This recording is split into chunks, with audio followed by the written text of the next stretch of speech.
第20课，宇宙的秩序与混乱。你有没有遇过这种怪事？电梯在你一靠近时，就刚好抵达楼层，手机突然弹出你前一秒才在想的商品广告，或是某天你在街上遇见多年未联络的朋友，而对方也说，我刚才还在想你。我们通常会笑笑地说，好巧哦，或干脆归给演算法。但这样的巧合堆叠到某个程度，真的只是随机，还是背后藏着一个更大的逻辑？现在让我们把问题拉到最大，整个宇宙。这个宇宙从微观的量子到宏观的星系，看似无边无际，充满随机，但里面却蕴含惊人的秩序。为什么会有秩序？又是谁设计的？这不只是科学的问题，更是信仰的起点。宇宙不是一场爆炸乱斗，而是一首交响乐。我们被教育，宇宙是大爆炸之后演化而来的。没错，这是目前最被广泛接受的科学理论。问题是，爆炸通常带来混乱，但宇宙却越来越有秩序，这不奇怪吗？想象你在厨房炸掉了一个蛋糕搅拌机，结果墙上不但没有蛋糕糊，反而出现了一幅壁画，你会说那是刚好吗？让我们看看宇宙中的秩序，行星精准绕行恒星，有固定轨道，原子结构井然有序，元素定律有规律，光的速度是恒定的，不管你在哪里测量都一样。自然常数如重力常数、普朗克常数不会乱跑，否则宇宙根本无法存在。这一切都是让生命可以存在的前提。科学家称这种现象为宇宙微调。许多科学家承认，若这些自然常数稍有不同，宇宙就无法演化出恒星、行星，更别说人类了。问题来了，这么精密的条件是巧合出来的吗？英国物理学家保罗·戴维斯说，看起来宇宙中的各种法则好像是特别为了让生命能够存在而设计出来的。即便是无神论者，也不得不承认宇宙中的秩序令人震惊。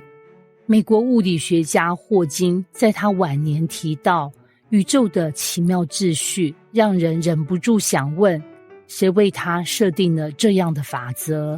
你可能会说，那只是物理现象，我们还是可以用几率来解释吧。好，我们来玩一个小小的思想实验。假设你参加一场游戏，规则是主持人洗好一副扑克牌，然后你连续抽出13张，结果刚好是梅花 A 到 K， 顺序完全正确，你会怎么想？1. 哇，好巧啊，纯粹几率啦。2. 这牌根本被动了手脚了，主持人肯定做了什么。诚实说，你应该会怀疑这不是巧合，是安排好的。现在把这个牌换成宇宙的自然常数，换成地球刚好在适合生命的位置，刚好有水、有空气、有磁场保护我们免于辐射，月亮的大小刚好让潮汐平衡，太阳大小刚好稳定发光数十亿年。这一连串的刚好，你真的还能说只是随机？当然，科学试图用几率、多重宇宙理论来解释这一切。有人说，如果宇宙是无限多个版本，我们刚好住在那一个适合生命的版本，这不奇怪。但这只是另一种信仰，你得相信有无限多个宇宙，而我们刚好是那唯一的幸运儿。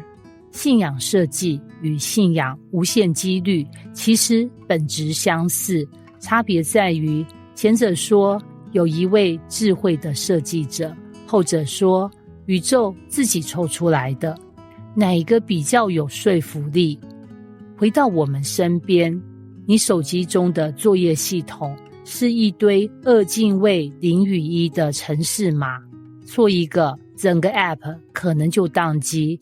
没有一个人会相信 iOS 是雷打进苹果手机里爆出来的。那么 DNA 这种更复杂更精密的生命程式码怎么会是碰巧拼出来的？美国前国家人类基因组计划主任法兰西斯·柯林斯就是因为研究 DNA 而成为基督徒的。他说，我看见这样的精密与智慧，不能不承认这背后有一位创造者，他从基因的秩序看见神的手笔。信仰不是反科学，而是顺着科学看见背后的智慧。有人以为信耶稣就是放弃理性，但其实刚好相反，是因为太看重理性，才不能否认这宇宙的秩序一定来自更高的智慧。就像你看到一座城市井然有序，有道路规划，有交通号志，有水电管线，你不会说这是风沙、飓风乱吹出来的，而会说这里有规划者。宇宙这座大城市谁规划的？结语：当秩序指向设计，你愿意问设计者是谁吗？我们不是要否定科学，而是邀请你跳出纯几率的框框，诚实问一句：若宇宙真有一位设计者，那他是谁？他设计这一切，只是为了让星星闪烁，还是为了你也能找到属于自己的秩序？圣经开头说，起初神创造天地，创世纪1章1节。这句话不是要你不再相信科学，而是要你相信科学的奥秘与宇宙的秩序正是那位创造者留给我们的线索。这不是反科学，而是顺着科学找到真理之路。你准备好从秩序出发，认识那位设计你生命的主了吗？